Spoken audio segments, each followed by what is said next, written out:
আপনি প্রমাণটা নিয়ে আপনি দেয়ালের দেশ সিনেমাটি বলানো হয়েছে দেয়ালের দেশ। হ্যাঁ, আপনি ফোন দিয়েছেন, আপনার কাছে প্রমাণ আছে? অবশ্যই প্রমাণ আছে। আপনি প্রমাণটা প্লিজ দেখেন। না না না না না, এই ধরনের সাংবাদিকতা আপনি শুনুন। আপনার কাছে প্রমাণ থাকলে আপনি প্রমাণটা নিয়ে আসুন। এই ধরনের সাংবাদিকতার বিরুদ্ধে কিন্তু আমাদের ভয়েস রেজ করা উচিত, ঠিক আছে? আপনি প্রমাণটা, আপনি এখন কথা বলেছেন, আপনাকে এখন প্রমাণটা দেখাতে হবে। সো আমি প্রথমেই বলছি যে আমাদের এই আমি যেটা প্রথমে বলছিলাম যে আসলে সিনেমা ইন্ডাস্ট্রির এই যে একটা নেগেটিভিটি, এটার বিরুদ্ধে আমাদের সবাইকে সোচ্চার হতে হবে। কারণ আমাদের দর্শকরা আমাদেরকে ভালোবেসে টিকিট কেটে সিনেমা দেখে, এবং যে সিনেমাগুলো ভালো চলছে, দেয়ালের দেশ আমার যে সিনেমাটা, এটা প্রচন্ড প্রশংসনীয় একটা সিনেমা, এবং যারা দেখেছেন আমাদের কাছে সেই দর্শকদের ভালোবাসার প্রতিক্রিয়া আছে।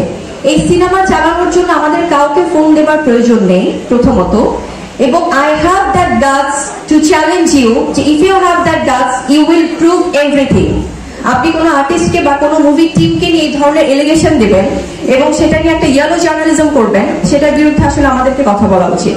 So thank you so much. Next কোন কোয়েশ্চেন? কালবেলাতে কখনোই আমি ফোন করিনি, বরং দৈনিক কালবেলা থেকে আমার সাথে যোগাযোগ করা হয়েছে আপনাদের প্রোগ্রাম অ্যাটেন্ড করার জন্য।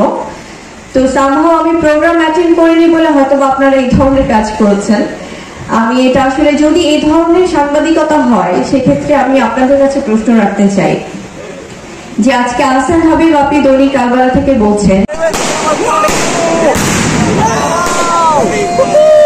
কোন মাধ্যম থেকে বলছেন? দৈনিক কালবেলা থেকে। আপনি যে বললেন যে তাদেরকে দিয়ে ফোন করানো হয়েছে কোন সিনেমা চালানোর জন্য, আপনি সবাইকে এখন কথা দেন, যদি এটার প্রমাণ আপনি না দিতে পারেন সেক্ষেত্রে আপনার ক্ষেত্রে আমরা কি ব্যবস্থা নিব, এটা আপনি সবার সামনে এই কথাটা বলুন।